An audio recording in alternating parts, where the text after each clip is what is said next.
So I'm going to tell you a little story about this job. And, you know, we're going to start off with that this job was 100% my fault. My fault. I'm going to take 100% responsibility for this. But, you know, I want you guys to learn. I want you guys to learn from my mistakes, ultimately. And so I already went to this job. And as soon as I get there, right, this isn't my normal truck I drive. Nobody to blame but myself, right? I get there, I start evaluating it. It's a gooseneck, right? The gooseneck on a keypad is bad. You're going to see some video content over here. I'm going to do a little voiceover on it. But I get there and I start looking at it and I'm like, well, son of a biscuit. I'm like, I don't have a key. I don't have the key. I don't have the key to open up the keypad. And I'm like, well, darn. I'm thinking I'm going to, you know, and then this is another reason why a lot of times on some gate operators, I probably won't even do it on this one. I'll probably forget. I actually stick a magnet somewhere, you know, or place it somewhere so there's a key. Now there might be one on another one on the job site there, but I was under a little bit of a time constraint, so I was like, you know what, I'm just gonna bounce. I was like, dang man, I was like, that's a bummer because, you know, I already made a trip. So I get back, I'm like, all right, I gotta, you know, to get a key at least, get the keys, you know, and the customer's providing, which you're gonna see, the gooseneck, they're providing it. And this is nobody's fault, right? So anyways, I start digging, we're gonna see into the video here. I start digging and I realize, oh my gosh, it's not burial mount, it's pad mount. And these are the things I get questions all the time from you guys. And I've had it from workers over the years that they're always like, what are you going to do? What are you going to do? What are you going to do? How are you going to do it? And I'm like, I have no clue. This was totally unforeseen. Unforeseen. So what the point is, you know, we'll do a little recap at the end here, is that, you know, you got to leave time. You know, this stuff, I mean, everything you touch, and I've been doing this for years. Right, I got the one guy, he'll say, you know, he's like, well, you know, and I'm like, no, you don't understand. If you travel far and then you get there, like if this job's is about a 15-20 minute drive one way. That's not bad. That's really good. Because if I would have drove an hour and a half one way, I'd have just, God knows how much time I'd have in just driving to this job. So just another key reason why you got to stay close. And we're going to take a look. We're going to take a look at this video. We're going to watch it. We're going to go through it together. The mistakes that Dave makes. The mistakes that Dave... I'm going to make a shirt. The mistakes that Dave makes. That's what I'm going to make. All right, let's go.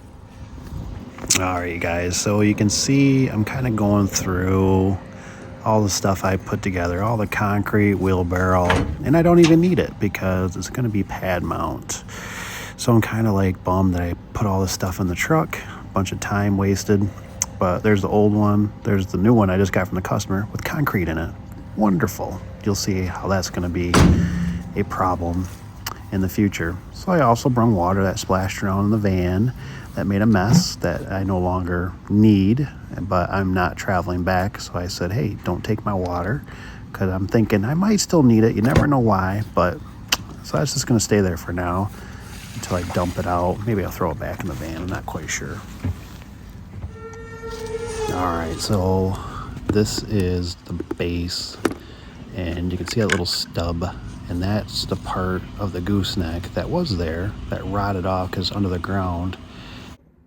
All right, guys, I got to jump in for a minute, just editing this video with you. Hoorah, thanks for being here. So you're kind of thinking, why is the base under the ground? You have to remember this is a trucking company, and this gooseneck might have been there for 20, 30, 40 years. I don't even know. We didn't install it.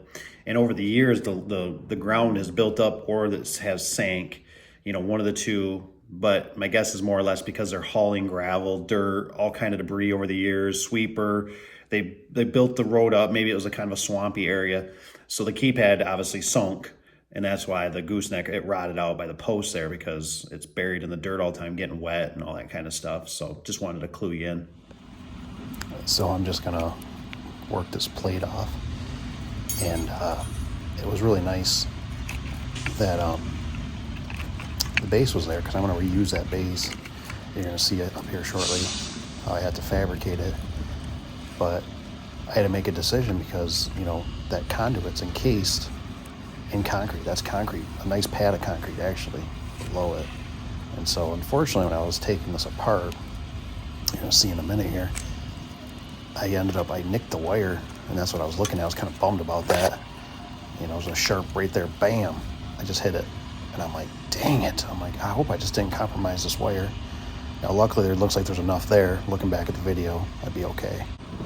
So after a lot of chiseling and scraping, I'm coming to the realization that I'm going, you know what? I'm going to repurpose this plate because the other one doesn't have a base on it, the one I got from the customer. So I'm going to clean this back up. I'm going to take it home, get her polished up, get it welded, and we'll have ourselves a gooseneck here in a hot second.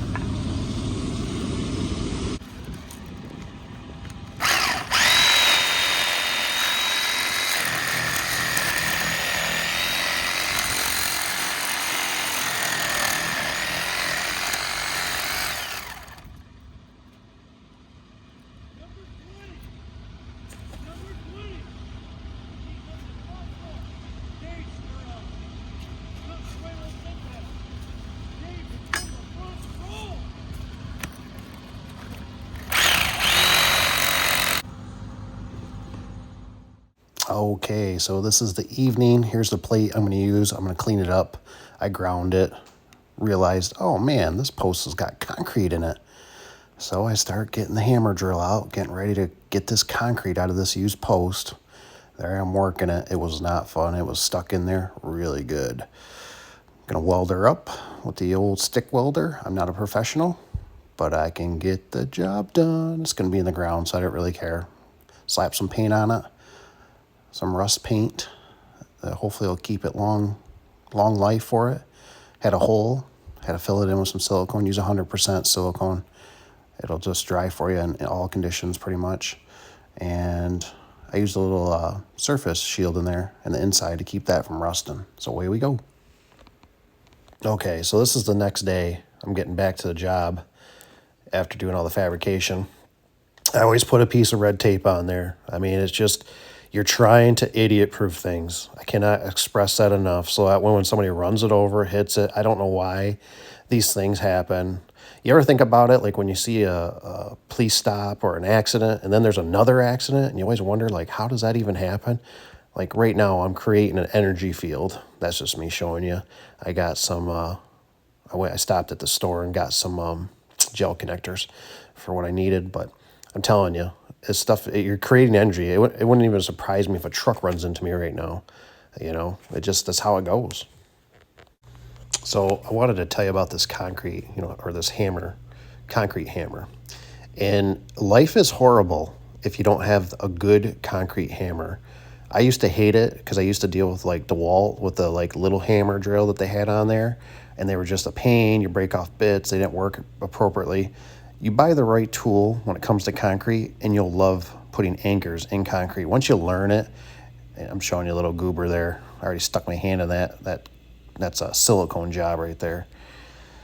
But get a hammer drill. I mean, it makes a world of difference. It makes your life so much more enjoyable.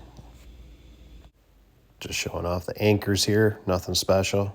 Anchors are getting super expensive these days. So try not to waste them. I like to bring a selection too. I like to bring the swedges. I like to bring the wedges. I like to have options because once you're here, and I don't want to leave. So right here, I'm starting to struggle with getting this wire down this tube. It doesn't help. I put some oil in there to keep it from rusting. And I'm starting to do a little bit of a panic because I realized I didn't bring a fish tape, and this truck doesn't have one on it that I know of. And I got one back at the shop. I seen it last night, and I should have grabbed it, but I didn't. So I'm trying to figure out a solution. We're going to see what I do next. Always looking for solutions. So I even tried to fish just a random wire on the truck down it. I realized that's not working either. It's not going. One option too I didn't do was I could have used garage door cable if I had to, but you'll see what I do. So I got lucky that I found a plastic bag from the last job I did. I actually had a sweat rag in there and a t-shirt to change when it was hot out. So I got real lucky I found this bag. So I tied it to this rope, and it was just really fortunate that I brung the vacuum. I wasn't planning on it, and I just thought, I'm going to bring the vacuum, for sucking up for when I'm drilling the concrete. So you can see I'm going to stick it in the other end here, and I got lucky, and it's sucking it. So that worked out real good. It just kind of saved the day. So I got the rope taped to the wire, just dropping her down here, lowering this baby down, getting her ready for the landing. So just working on getting this thing anchored down. Like I said before, if you don't like drilling into concrete like I did, get yourself a nice hammer drill. You'll thoroughly enjoy it if you got the right tool for the job. It just makes life so much better. I ended up, like I said, I brought the vacuum. It was kind of weird. I don't know why I did it. I could have brushed it off, but I was being lazy. I thought I'd just bring the vacuum so I can suck this debris, which it's nothing. It's going to be in the dirt. Silly, but it was satisfying. Yeah, so nothing too exciting here. Just working on getting it leveled up, getting some shims under it, checking it twice, all that jazz. So I couldn't find my composite shims this morning, and these were just sitting in front of me, kind of like God was telling me, just take these. These will work. They're galvanized big washers I got from another job, so I just used these to shim it the way I needed to. It's ugly, but it'll work, and it's going to be under the ground. So I wasn't real happy. I noticed that I forgot the backer on the old Gooseneck. So I had to make a run back to the shop to get that. I couldn't believe I didn't bring it, but I didn't have the backer to that keypad. Something I overlooked. Well, and well. I screwed up. I totally screwed up. What I was showing you back there is I didn't bring the plate, the backer plate, to that keypad because I got a door open. I gotta grab.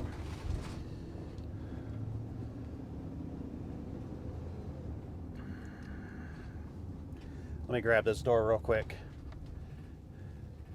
so we don't lose nothing. And I'll tell you something here in a second too.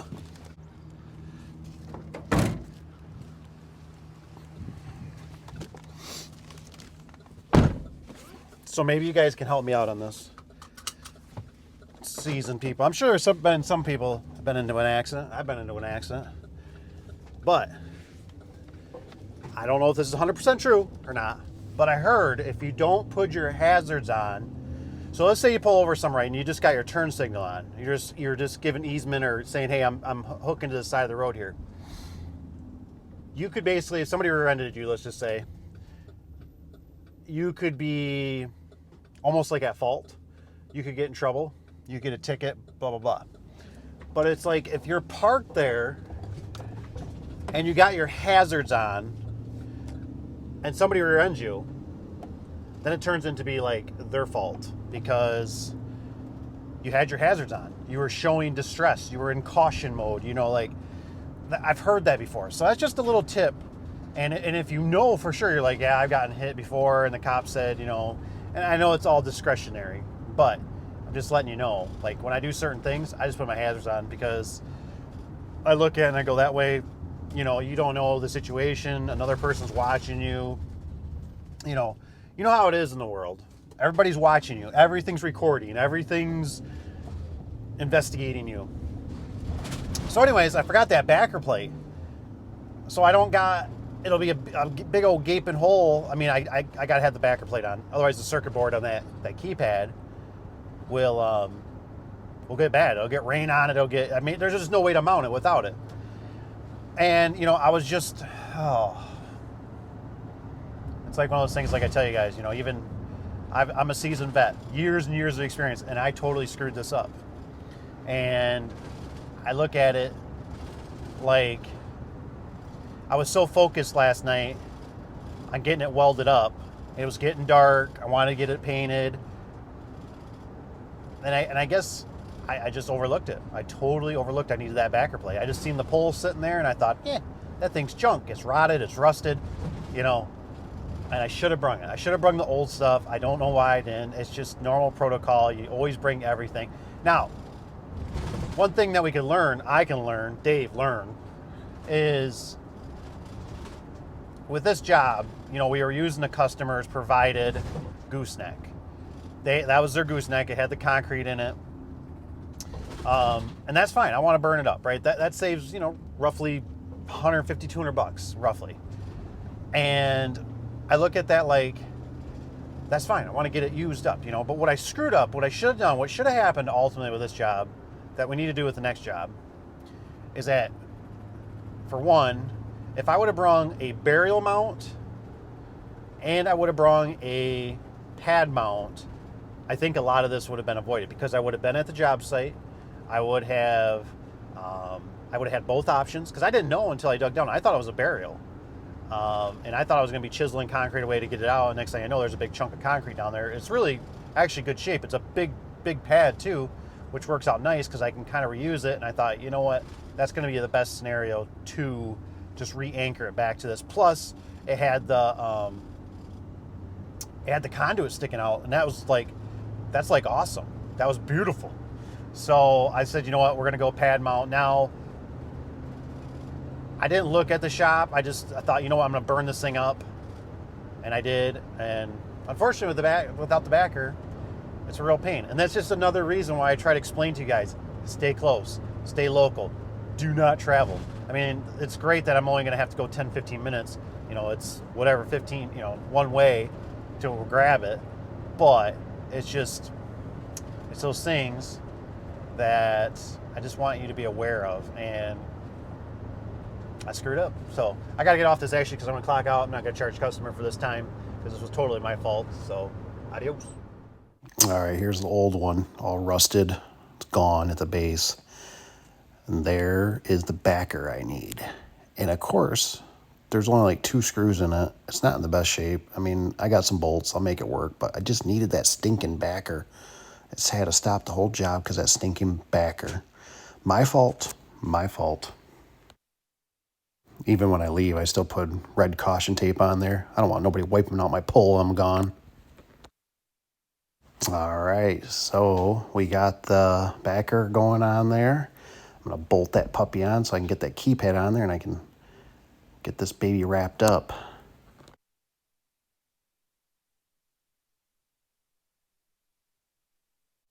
So for some reason, this truck didn't have wire strippers on it, so I was using Leatherman. And yep, there went the keypad. That was stupid.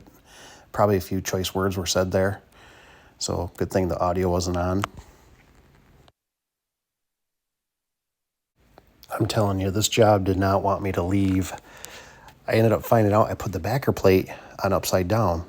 And I'm like, what is going on here? I got the gel connectors in there. I got everything hooked up. I realized the backer plate is upside down. All I had to do was look at the wording on it. I would have figured it out.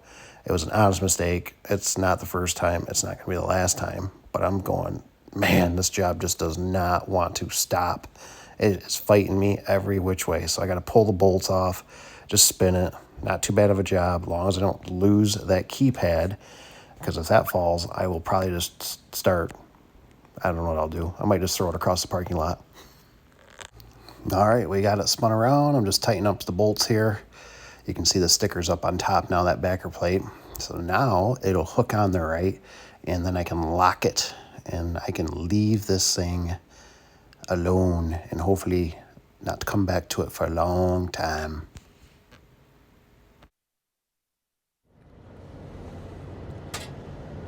Well, cheers for that crapshoot being done. Well, I tell you what, that took way longer than it should have. You know, and I got nobody to blame but myself, but that's like a swig of water. So I wish, I hope that you learn from me, and I cannot stress enough. I just, even in other businesses I have, I look at the travel.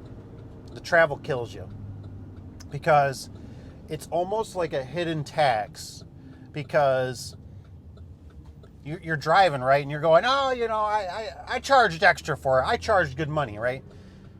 Right. But you're seeing the money right now, right? In a sense, when you finally get paid. And that's always assuming that you do get paid, because what if they're 30 or 60 or 90 days out? So be that, right? But you have to always remember, here's the thing. That money, every time money goes out farther, money is worth less. Do you believe that $100, if you save $100 today and stuff it under your mattress or go bury it out in the woods, do you believe that $100 is going to have the same purchasing power as it does today? Because I don't believe gas prices will be probably $3.50, $4 like they are today. They're probably going to be $4, $5, $6, $8 in the future, right? In 10 years. So every time you're taking that money, you know, that you're taking it, it's money that you can't invest, that money you can't buy something right now and basically live off of it.